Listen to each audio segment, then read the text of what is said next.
With the ending of Union Cross, new details of the Keyblade War has come to light. This video is to expand on the original part of the Saga of Darkness series and introduce the new information that has been revealed. At the end of the last video, I talked about the Forebearers, the Master of Masters, and the Book of Prophecies. With the finale of Union Cross, we have learned more of the Master of Masters' plans and his eventual goal. When the Master of Masters gave Luciu the infamous black box, setting him on his journey from that day forward, Luciu was also made aware of the true purpose of the Keyblade War, the destruction of the 13 original Darknesses. During his life, the Master of Masters fought these Darknesses and discovered that they had abandoned their original forms and gave rise to the Heartless in the process. However, despite the massive number, the Master of Masters determined that 7 of these Darknesses were exceptionally dangerous and needed to be dealt with as soon as possible, which is where the Forebearers came into play. The 6 apprentices were to be trained and their hearts strengthened so that they could become the living vessels of these 7 Darknesses, the Master of Masters included, but have the power to resist their influences. With these 7 Darknesses separated from each other and sealed away, they would no longer pose a threat.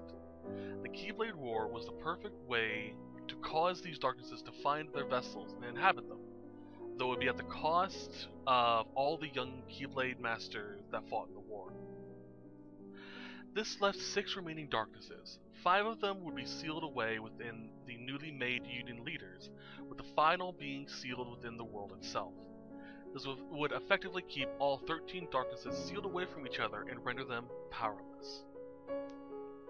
However, things did not go as smoothly as planned. Within a data world constructed to keep the Dandelions safe from the Keyblade War, Ephemer, Skuld, and the character made by the player would seek out a way to find out if those outside of the Datascape were still safe.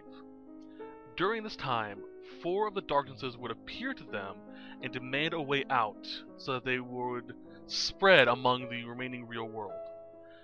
Ephemer, being the only one who could do so, refused to allow them out, and during the standoff is attacked by the player's character, who had been overtaken by one of the Darknesses before this moment. The Darkness within the player offers Ephemer a way to save his friend. Open a portal to allow them to escape, and it would leave the player's body in the process. An offer that Ephemer refuses, as he knows that these Darknesses are too dangerous to escape. In a last-ditch effort to force Ephemer's hand, the Darkness in the player goes to attack Skuld and kill her. In defense of Skuld, Ephemer shoots a beam of light through the player and creates a portal behind the Darkness, which sucks all 4 Darknesses, including the player, into it.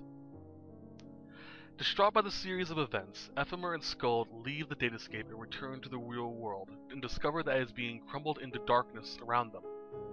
Heartbroken at the loss of their friends and their home, Ephemer and Skuld return to a series of pods that they use to escape the Datascape, and submit to the crumbling castle around them.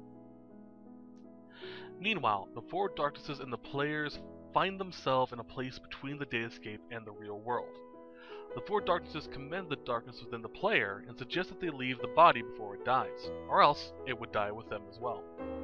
However, it turns out that the player wasn't being possessed by the Darkness after all, and had simply used the moment as a chance to seal away the Darkness on their own terms.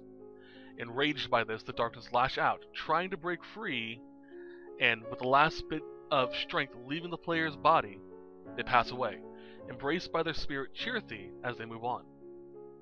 The player finds himself in a white void, surrounded by all of the other Keyblade wielders. As their bodies fade, revealing their heart, their spirits embrace the heart and become a new creature in the process. Chirthy explains to the player that this is the final world, and the player has a choice to make.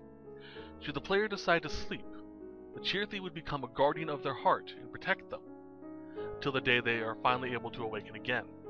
However, should the player decide not to sleep, their heart will fade and be reborn into a new heart themselves.